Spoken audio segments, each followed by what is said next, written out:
आप 10 महाविद्या का श्रवण कर रहे हैं। 8वीं महाविद्या वगलामुखी। व्यष्टि रूप में शत्रुओं को नष्ट करने की इच्छा रखने वाली तथा समष्टि रूप में परमात्मा की संहार शक्ति ही वगला है।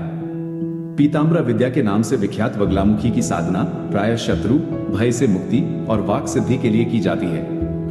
इनकी उपासना में हरिद्रा माला, पीत पुष्प एवं पीत वस्त्र का विधान है। महाविद्याओं में इनका 8वां स्थान है। इनके ध्यान में बताया गया है कि ये सुधा समुद्र के मध्य में स्थित मणिमय मंडप में रत्नमय सिंहासन पर विराज रही हैं। ये पीत वर्ण के वस्त्र, पीत आभूषण तथा पीले पुष्पों की ही माला धारण करती हैं। इनके एक हाथ में शत्रु की जिह्वा और दूसरे हाथ में मुद्गर है। स्वतंत्र तंत्र के अनुसार भगवती वगलामुखी के प्रादुर्भाव की कथा इस प्रकार है। सत्ययुग में संपूर्ण जगत को नष्ट करने वाला भयंकर तूफान आया।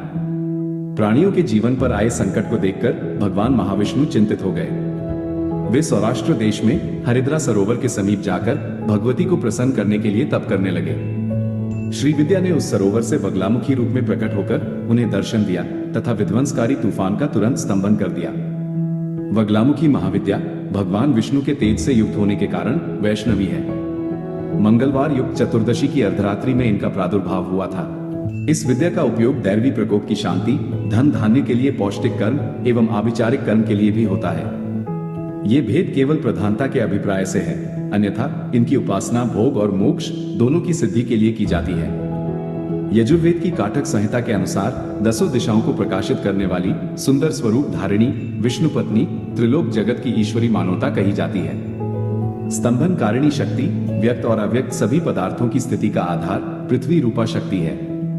वगला उसी स्तंभन शक्ति की अधिष्ठात्री देवी है। शक्ति रूपा वगला की स्तंभन शक्ति से द्युलोक वृष्टि प्रदान करता है।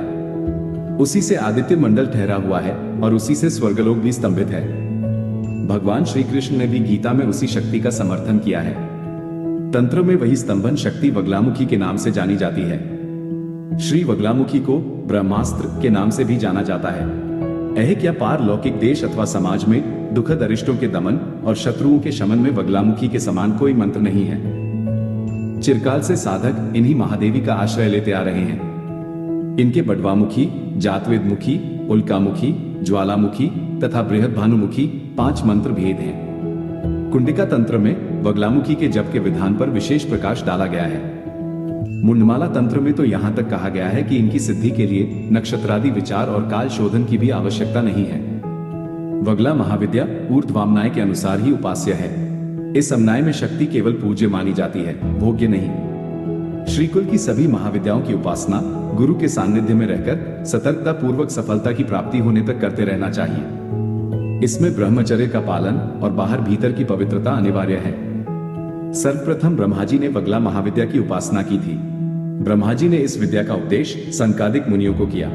सनत कुमार ने देवर्षि नारद को और नारद ने सांख्यान नामक परमहंस को इसका उपदेश किया। सांख्यान ने 36 पटलों में उपनिबद्ध वगला तंत्र की रचना की।